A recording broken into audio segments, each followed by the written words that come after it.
Bismillahirrahmanirrahim. Assalamualaikum warahmatullahi wabarakatuh. Nama saya Mukawi Muhammad Islami, Prodi Akuntansi 2 Malam. Pada kesempatan ini saya akan mempresentasikan mata kuliah statistik bisnis dengan materi uji hipotesis. Definisi hipotesis statistik. Pernyataan statistik tentang parameter populasi.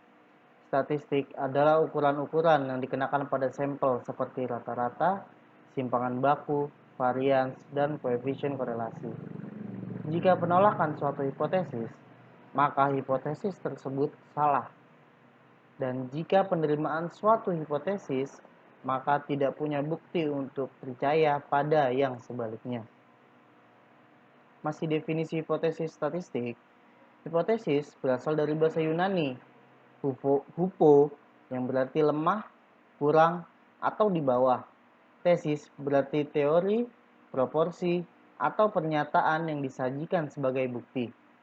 Sehingga dapat diartikan sebagai pernyataan yang masih lemah kebenarannya dan perlu dibuktikan atau digunakan yang sifatnya masih sementara. Pengujian hipotesis adalah suatu prosedur yang dilakukan dengan tujuan memutuskan apakah menerima atau menolak hipotesis mengenai parameter populasi. Pasangan hipotesis. Hipotesis 0 atau H0, hipotesis yang diartikan sebagai tidak adanya perbedaan antara ukuran populasi dan ukuran sampel. Contohnya seperti X sama dengan Y, X setidaknya Y, X paling banyak Y. Hipotesis alternatif H1, lawannya hipotesis 0. Adanya perbedaan data populasi dengan data sampel. Contohnya seperti X kurang dari Y, X tidak sama dengan Y, X lebih besar dari Y. Ciri-ciri hipotesis yang baik. Ada beberapa ciri-ciri yang menunjukkan bahwa hipotesis itu baik.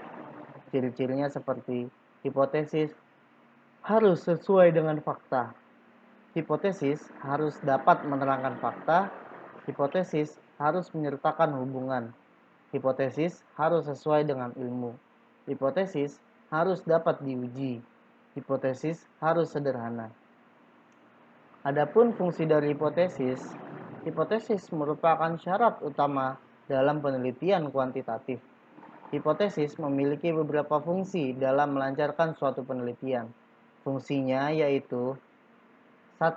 Membantu membuat kerangka penyusunan simpulan penelitian. Kedua, membantu proses pengujian kebenaran teori. Yang ketiga, membantu mengarahkan proses penelitian. Yang keempat, memberikan gagasan baru dalam pengembangan teori. Yang kelima, memberikan penjelasan sementara tentang gejala-gejala. Yang keenam, memudahkan perluasan pengetahuan pada suatu bidang. Yang ketujuh, memberikan gambaran pola pada suatu penelitian. Yang kedelapan, memberikan dasar dalam pemilihan sampel. Yang kesembilan, memberikan prosedur yang harus dilakukan dalam penelitian. Yang kesepuluh, memudahkan penyajian dalam penarikan simpulan. Adapun manfaat penggunaan atau penetapan hipotesis. Ada beberapa manfaat yang didapatkan oleh peneliti ketika menggunakan atau menetapkan hipotesis dalam penelitiannya. Beberapa manfaatnya yaitu 1.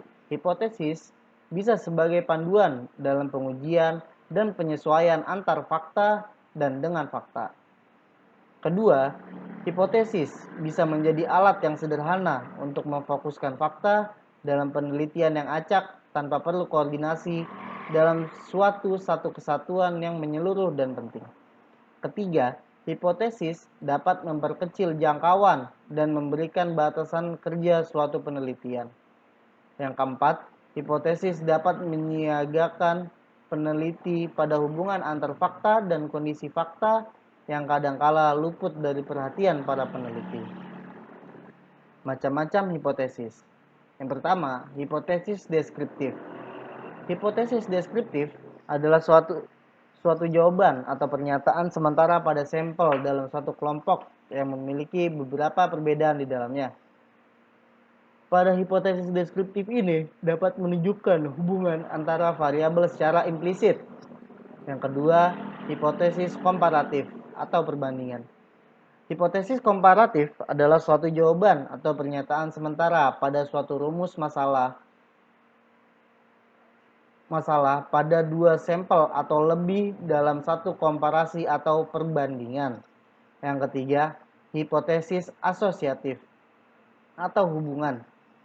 Hipotesis asosiatif adalah jawaban-jawaban atau pernyataan-pernyataan sementara pada suatu hubungan atau asosiasi antara variabel satu dengan variabel lain dalam suatu penelitian.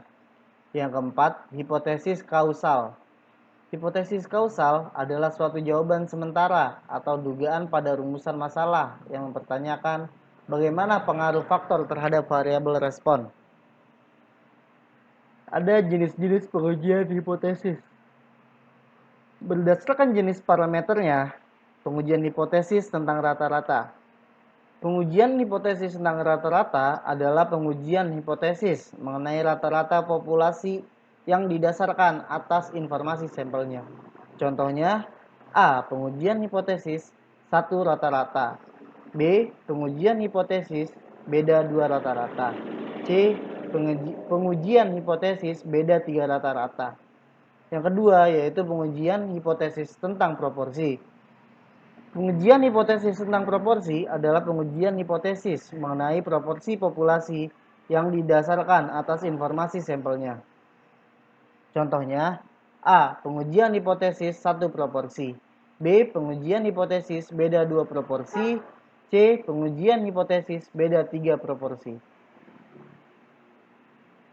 Yang ketiga, pengujian hipotesis tentang varian. Pengujian hipotesis tentang proporsi adalah pengujian hipotesis mengenai rata-rata populasi yang didasarkan atas informasi sampelnya. Contohnya, pengujian hipotesis tentang satu varian, pengujian hipotesis tentang kesamaan dua varian. Berdasarkan jumlah sampelnya, pengujian hipotesis sampel besar yaitu pengujian hipotesis yang menggunakan sampel lebih besar dari 30 atau N lebih besar dari 30. Dan yang kedua yaitu pengujian hipotesis sampel kecil.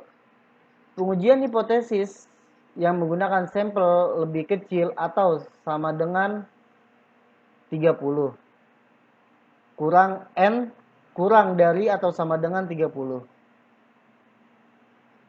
Berdasarkan jenis distribusinya. Yang pertama yaitu pengujian hipotesis dengan distribusi Z. Adalah pengujian yang menggunakan distribusi Z sebagai uji statistik. Tabel pengujiannya disebut tabel normal standar.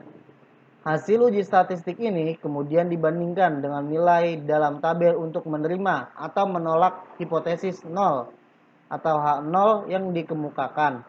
Contohnya, pengujian hipotesis 1 dan beda 2 rata-rata sampel besar. B. Pengujian 1 dan beda 2 proporsi. Yang kedua yaitu pengujian hipotesis dengan distribusi T atau T-Student. Adalah pengujian hipotesis yang menggunakan distribusi T sebagai uji statistik. Tabel pengujiannya disebut tabel T-Student.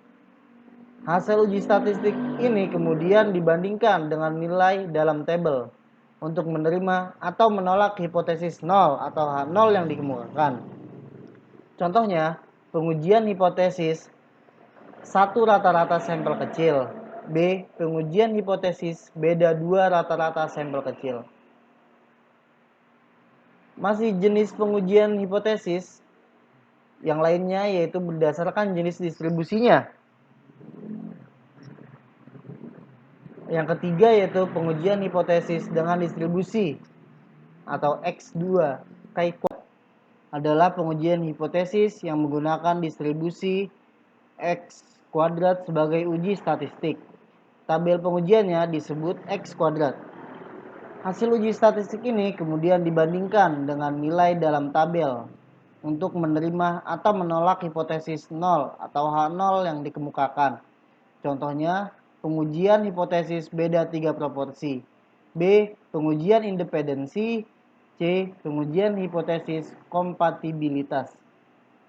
Yang keempat, pengujian hipotesis dengan distribusi F atau F rasio adalah pengujian hipotesis yang menggunakan distribusi F atau F rasio sebagai uji statistik. Tabel pengujiannya disebut tabel F. Hasil uji statistik ini kemudian dibandingkan dengan nilai dalam tabel untuk menerima atau menolak hipotesis 0 atau H0 yang dikemukakan. Contohnya, A. Pengujian hipotesis beda 3 rata-rata. B. Pengujian hipotesis keamanan 2 varians. Berdasarkan arah atau bentuk formulasi hipotesisnya. Yang pertama, pengujian hipotesis dua pihak atau two-tailed test adalah pengujian hipotesis di mana hipotesis 0 atau H0 berbunyi sama dengan dan hipotesis alternatifnya atau H1 berbunyi tidak sama dengan. Yang kedua, pengujian hipotesis pihak kiri atau sisi kiri adalah pengujian hipotesis di mana hipotesis 0 atau H0 berbunyi sama dengan atau lebih besar atau sama dengan, dan hipotesis alternatifnya atau H1 berbunyi lebih kecil atau sama dengan. Kalimat lebih kecil atau sama dengan sinonim dengan kata paling sedikit atau paling kecil. Yang ketiga, pengujian hipotesis pihak kanan atau sisi kanan adalah pengujian hipotesis di mana hipotesis 0 berbunyi sama dengan atau lebih kecil atau sama dengan, dan hipotesis alternatifnya atau H1 berbunyi lebih besar atau sama dengan. Kalimat lebih besar atau sama dengan sinonim dengan kata paling banyak atau paling besar. Contoh uji hipotesis. Seorang yang dituduh pencuri dihadapkan kepada seorang hakim. Seorang hakim akan menganggap orang tersebut tidak bersalah sampai kesalahannya bisa dibuktikan. Sedangkan seorang jaksa akan berusaha membuktikan kesalahan orang tersebut. Dalam kasus ini, hipotesis 0 atau H0 adalah orang tersebut tidak bersalah, dan hipotesis alternatif H1 adalah orang tersebut bersalah. Hipotesis alternatif atau H1 inilah yang akan dibuktikan. Ada dua kondisi yang mungkin terjadi terhadap orang tersebut. Yang pertama, orang tersebut tidak bersalah. Yang kedua, orang tersebut bersalah. Dan ada dua keputusan yang bisa diambil hakim. Yang pertama, melepaskan orang tersebut atau memenjarakan orang tersebut. Maka muncullah tabel berikut seperti ini. Dalam kasus ini ada dua kemungkinan kesalahan yang dilakukan hakim. Yang pertama, memenjarakan orang yang benar, yaitu kesalahan tipe 1, dan yang kedua yaitu melepaskan orang yang bersalah, kesalahan tipe 2. Berikut cukup sekian dari saya. Bila banyak kata-kata yang salah atau kurangnya mohon dimaafkan. Billahi taufiq wal hidayah. Assalamualaikum warahmatullahi wabarakatuh. Saya Muqawwimul Islami, mohon undur diri.